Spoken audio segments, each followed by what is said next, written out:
Welcome to American Dreams, Keys to Success, with your host, Alan Olson. Welcome back. I'm here today with Ken Blanchard. Ken is the Chief Spiritual Officer of the Ken Blanchard Companies and has authored books in which over 20 million copies have been sold. Ken, welcome to today's show. It's good to be with you. So can you tell me more about your new book that you have coming out? Did it last? Well, it's, I normally write parables. And this is really a book that's a parable about me. When I turned 65, I was on the phone with Zig Ziglar. He had invited my wife and I to the 59th anniversary of his 21st birthday. And I said, Zig, are you going to retire? He says, no mention of it in the Bible except for Jesus, Mary, and David. Nobody under 80 made an impact. He said, I'm refiring, not retiring. And I thought, God, what a great concept. But if I'm going to refire, I got to be around a lot more, and I wasn't in great shape, and all my kids were getting on my back, and just did all. And finally, I decided I better do something about this. And Tim Cairns, who I wrote the book, I'd known for a long time, and about every February I'd call him and say, Tim, this is the year, and I'd work out a few times, and I'd get busy and all that. And so I went to him and I said, no, I'm serious this time. How do I get you to be committed too?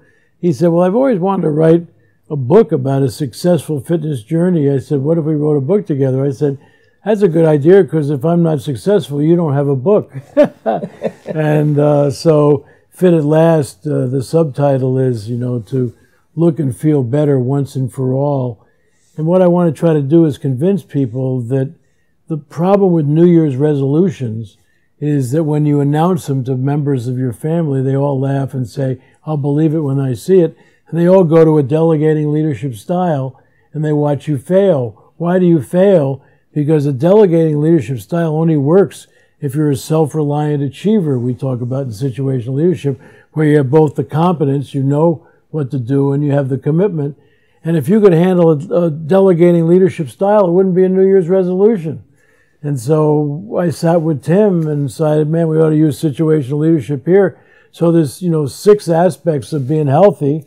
There's weight and nutrition. There's aerobics, on your heart rate and all. There's strength. Balance is very important as you get older. Flexibility and rest. And the only one I was a D4 that I could handle a delegate is sleeping. I'm an expert on that. And so it's really about our journey over a year on how Tim could match the leadership style for where I was in my development level on each of those areas. And I got some other people involved, but we try to show people that, you don't need a lot of financial resources, but you need to know where you are so you can ask friends, relatives, could you help me here? I need this from you here. And so it's different than most fitness books, which are kind of how-to books. This is more about the motivational journey and what it's going to take you to be successful. We hope some people even read it who health isn't an issue, but they've had something else that they've wanted to do for a long time and with good intentions, but they didn't do it. So it's going to be fun.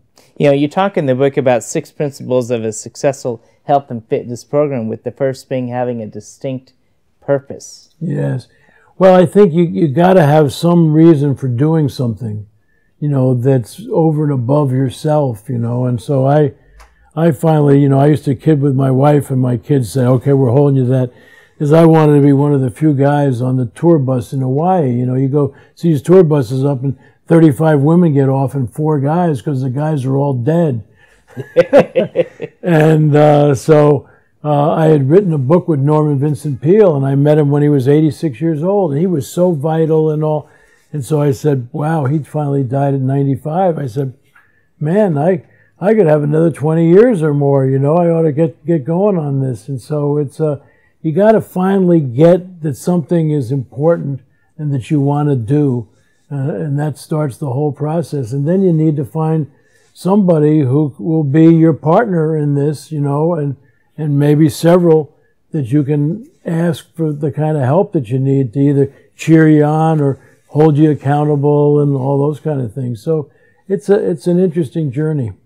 It was interesting that you talk about in the book about having someone with a mutual commitment that will help you find success. How do you identify who that person is? Well, ideally it might be somebody you might live with, your spouse or somebody, but a lot of times people don't want to do that. But have some good friend or somebody who, really is committed to you to accomplish your goal as much as you are and is willing to help you. And maybe you can help them on something that they're working on, because, if you can't think of some intention that you have that'll make your quality of life better that you're not doing, I bet you lie about other things too, because we all, and so I think this is what's going to be fun for people to read and say, wow, maybe I can get some good ideas on how I can finally do what I said I wanted to do for a long time. I'm visiting here today with Ken Blanchard. He is the Chief Spiritual Officer of the Ken Blanchard Companies, and we've been talking about his new book on fitness. Ken, we need to take a quick break, and we'll be right back after these messages, and I'd like to talk more about your book and some of the other principles of the Getting Fit. With current laws, we have left our children an enormous financial burden. Even though they may be too young to understand it. At GrowCo, we care about you and the ones you love, and the quality of your and their lives. Call us today to see how we can help. 877-CPA-2006. Helping you along the way. Apple pie, baseball, and now here's All-American Alan Olson. Welcome back. I'm here today with Ken Blanchard. He's the Chief Spiritual Officer of the Ken Blanchard Companies, and we've been talking about his new book, Fit at Last. Ken, the third principle that you have is talking about learning to apply situational leadership that you addressed in your book. What does that mean? Well, situational leadership is a theory I started developing years ago, and it's probably the most widely used leadership theory around the world. And I thought, wow, maybe I ought to start using it for myself, because it says you not only need different strokes for different folks, but you need different strokes for the same folks on different parts of their job. So you might, in your own job, have 4 or 5 different responsibilities. You could be a self-directed achiever who can handle a delegating style in one area, but you might have new responsibility where you're an enthusiastic beginner and you better have some training and all that kind of thing. And so it's just a model, I think, that nobody has really kind of used in the whole fitness area to say, if you're going to look at these 6 areas of health, what you need to do is analyze where are people. So, for example, I was an enthusiastic beginner on weight training and balance because I had never done any of that. I never lifted weights, and I didn't realize how important balance was, particularly as you get older. So I needed specific direction and close supervision and all. I was a disillusioned learner, when it came to aerobics and flexibility and weight control, because I had tried different things but always failed. And also I needed, rather than directing leadership stuff, I needed coaching, which is both direction and some tender, loving care. And so what it really is you're trying to develop so people can understand how they can move from directing to coaching to supporting. So eventually it becomes self-motivating for you, because that's the way you maintain something. So many people start exercise programs, in January, and by March, 90% of the people have already given up. Because it's hard and it takes effort, and you need somebody to be supervising and working with you and all. And that can be a friend, that can be a colleague and all, who said, I'll be willing to help you. You told me an interesting story about just getting a guy to say, would you stand by me while I do my exercises, Yeah, and that was, at the break we were talking about my program, and when I invited someone to come in and ask me, it made a world of difference. I worked out differently with someone watching. So now, one of the other principles you talk about is developing a realistic plan with age-appropriate goals. What does that mean? What it really means is that the reality is that you can't do the same things at different ages you could do when you were young. So you don't want to get yourself hurt by saying, man, I used to lift this or I used to do this and I'm going to do that now. You want to look at where you are age-wise, what is the capabilities that you can do, and how do you constantly get better in relation to what you can do, so you don't get yourself hurt, sort of saying, well, when I was 20, I could do this, you know, and now I'm 70, I'm going to do that. You know, hey, you know, the body changes over time, so it's got to be age-related. I'm visiting here today with Ken Blanchard. He is the Chief Spiritual Officer of the Ken Blanchard Companies, and we've been talking about his new book, Fit at Last. Ken, we need to take a quick break, and we'll be back after these messages. But coming back, I want to finish off these principles that you addressed in the book, the last three. We'll be right back after these messages. He's the world's most trustworthy man. Tax filing deadlines are scheduled around his vacation calendar. The IRS agent who audited his client apologized. I don't always advise people on their taxes, but when I do, I save them every penny legally possible. GROCO CPAs and Advisors. Come to GROCO and stay wealthy, my friend. Apple pie, baseball, and now here's All-American Alan Olson. Welcome back. I'm here with Ken Blanchard. He's the Chief Spiritual Officer of the Ken Blanchard Companies, and we've been talking about his new book, Fit at Last. Ken, there's two principles that you talk about in there. One is setting up a caring and support system that will help you be accountable, and the other having measurable milestones that will help you stay motivated. Can we address those? Yes, well, you know, you probably need one individual that really, you know, is your coach and helper. You know, it could be a friend. You could go to a health club and find somebody that would be helpful to you. But it's also good to make sure you share what you're trying to accomplish with important people around your life so that they can be cheering you on and be aware of what you're doing and maybe even hold you accountable, saying, you know, I thought you were working on that. What's that piece of pie that you just ordered? You know, and they can do it in a kidding way. But again, I think if you could handle a delegating, leave alone leadership style with something you've been wanting to do for a long time, you know, it wouldn't be a New Year's resolution. It wouldn't be something you would talk about. You just go ahead and do it on your own.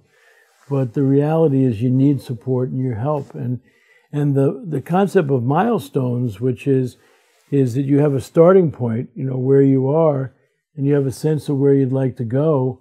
And the reason why you need milestones is that you need to, you know, of all the things I've ever taught over the years, that the most important is to catch people doing something right and praise their progress. And but if you can't measure something, you can't manage it. So you want to have some goals that you can kind of measure and all, and people can cheer you on. You know, I mean, when I started, if I could do, you know, 5 push-ups, I would be lucky. You know, I can do 25 or 30 now with no problem. I could maybe do 10 or 15 sit-ups, and I can do, you know, 80 sit-ups now. You know, I mean, so if you start working on it, all of a sudden your numbers start to improve, and then people go, whoa, and look at the comparison of that. So this book is not just putting a book in play. It's something that you have a personal testimony of. That's right, yes.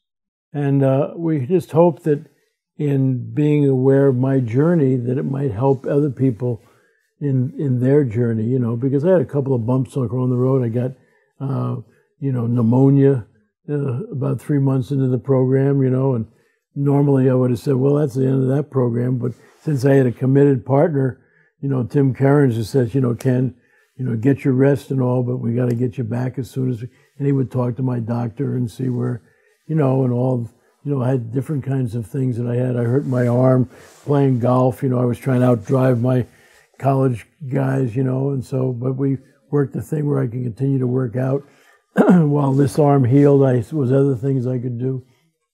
So it's a real journey, and I think that life is a journey around goal accomplishment, you know, and too often we'll announce something and then we wonder why we fail, and we don't realize that managing the journey is probably more important than announcing the destination.